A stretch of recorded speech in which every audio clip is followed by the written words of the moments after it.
LeBron James and Channing Frye and San Tropez. My invite did get lost in the mail, but that's fine. I'll catch you guys next time. 1 month ago, the 2016 Cavs all got back together and reunited on a Euro trip for the ages. So I have to ask, what's the one story from the trip that you have not revealed on any other show and you're prepared to tell us right now? Oh, that's a great question. Uh, Dude, I probably went over this trip. Okay, just so everyone knows, it wasn't everyone. Now, obviously, this we've been t on a text chain for, we told the story a million times, and this was our text chain. And so, Richard, Swish, Kevin, Tristan, Braun, myself, we text every day about everything. Who's here, or who's golfing, or who's doing this. And so for us, it was like, hey, are we all going to make it? To kind of celebrate the 10 years. So I know everyone says it's the whole Cavs. It just so happened that Delhi flew out for 36 hours. We had seen Mm. Shump. And so we were like, yo, Shump, Kyrie, Delhi, like, what's up? Come on out. And Delhi flew out for 36 hours, and you saw those videos. But dude, it was That's great. awesome. But what was it? I don't really know. I think we pretty much, what do you, it's just a guy's trip. Just a lot of joking, drinking, golfing, dancing, laughing, just telling funny jokes, man. It was good. It was a good time. Like, it was much needed. Awesome. We haven't been in the same room together for 10 years, so it was tight.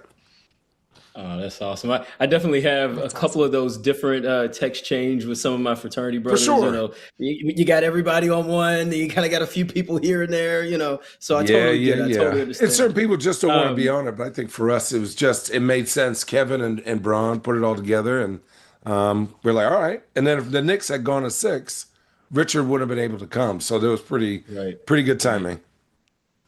Well, of course, that trip was to celebrate you guys coming from down 3-1 in dramatic fashion in 2016, 10 years ago, like you said, to win in the NBA Finals, win the Larry O'Brien Award that year. Do you think LeBron cares at all just about how blasphemous it might be to Cavs fans that the Warriors are in the mix for his services right now? Do you think that that he would care at all that Cavs fans care about that portion of this drama involving his decision?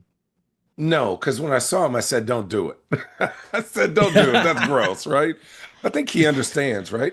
And I'm being honest, right? I think we're all like, we didn't bug him, we didn't talk about it. But I go on the side, I was like, hey, you got to do what you got to do for you and your family and your career, but that's gross. Please don't do that. But I think, in all honesty, I think this is like, it's so funny hearing the two sides of this. The one side is like, oh man, he's narcissistic and he's holding up the NBA and it's all about him and this attention. And I'm pretty sure he's been golfing or going to concerts the last month. Like, I don't think he gives a crap, right? I think the dude is going to be 42 years old. He understands he can't win it by himself.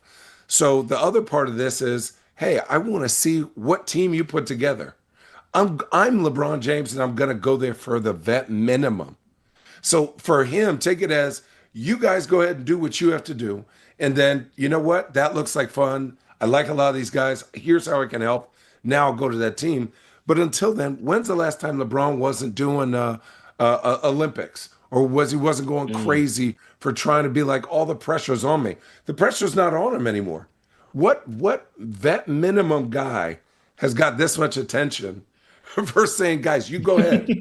I'll catch up, right? And I think when he's saying this is the first time in his career and the only time in his career that he's having to like sit back and kind of enjoy his summer, right? And I think when knowing him for as long as I have, he's always been like, what do I got to do to make this team a championship team? And in all actuality, there's nothing he can physically do anymore to make himself a championship contender. It has to be the team, and he has to be just a Mm. good part of that team. So when you look at it from that perspective, you're like, dude, enjoy your summer.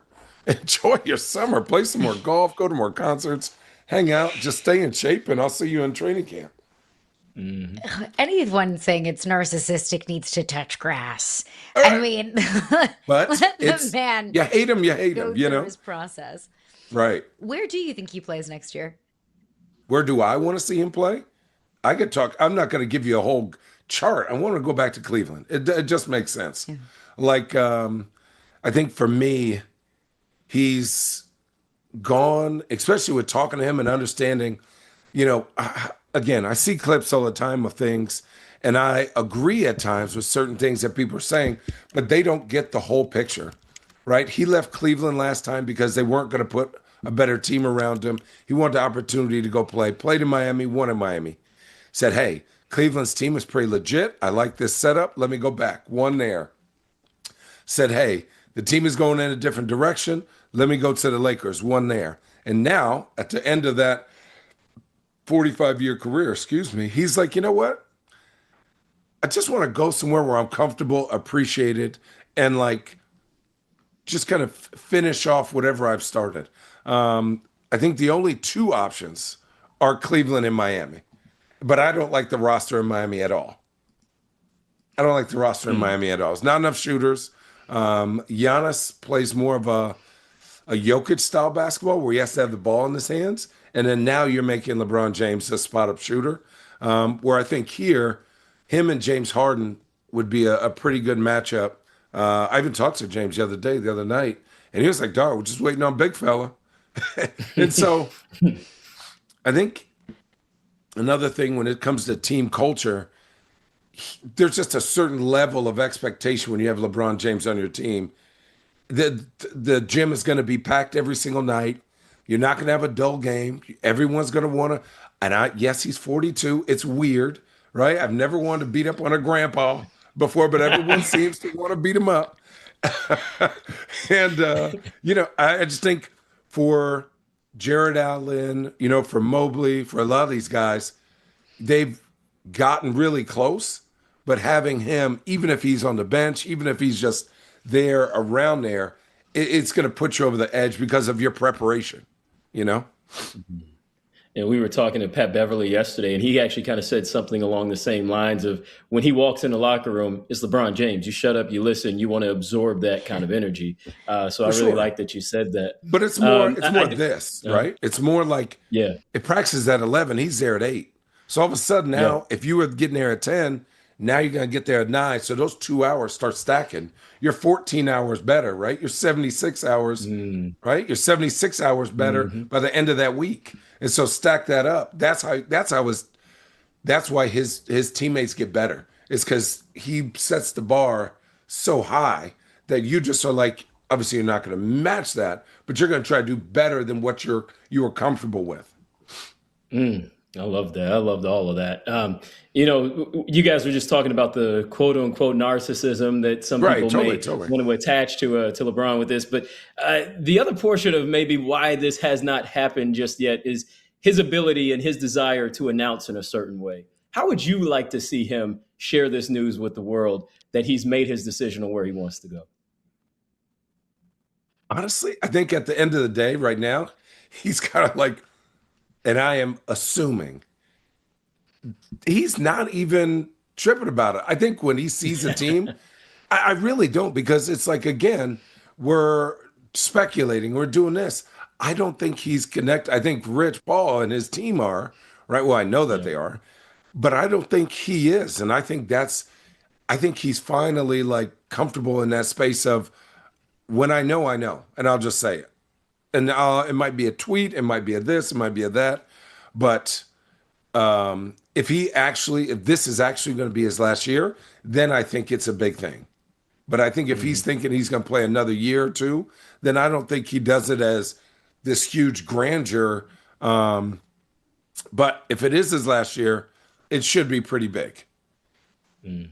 It should prepare the team. You got to prepare a team. If I'm going back to Cleveland, the minute I say I'm retiring and I'm LeBron James, all hell is going to break loose. Every single game is going to go up by $10,000. What? Yeah. The last LeBron Golden State game, the last LeBron in the Madison Square Garden game, the last LeBron, like people don't think about that part. So you got to prepare a team. Is that team ready? And is that going to be a distraction for the team? Do they want that? Right? And so that may be something that the team is getting ready for, because it's going to get crazier and crazier as the season goes on. Could you see him playing 2 more years?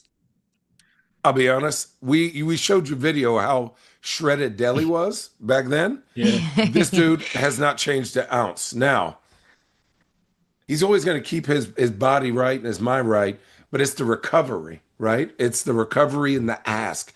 We would joke around and we would say, man, this dude used to be one of the fastest guys in the league all game.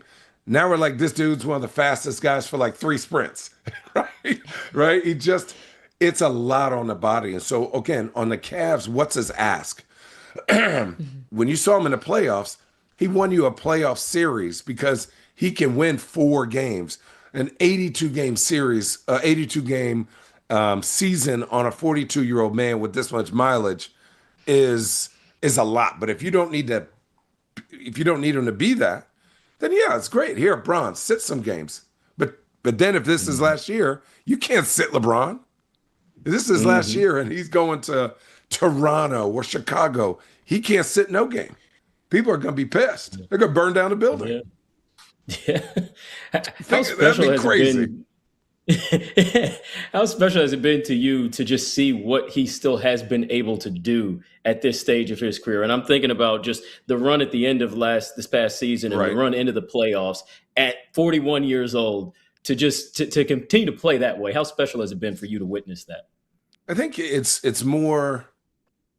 There's been greats, right? There's been some greats that I played with, MVPs I played with, All Stars, and the thing that makes them great is their psychosis, their psychoticness on preparing to be great, right?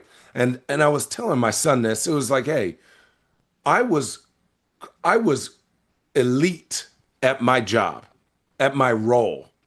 He is elite at everyone's role, including the coach. Right? So to prepare for that, and I know it's like, he's not the best shooter, but he leads all-time scorer. It doesn't make sense. He's never going to catch John Stockton, but you would say he's a pass-first guy. I think, what is he, like 5 or 7 or something like that?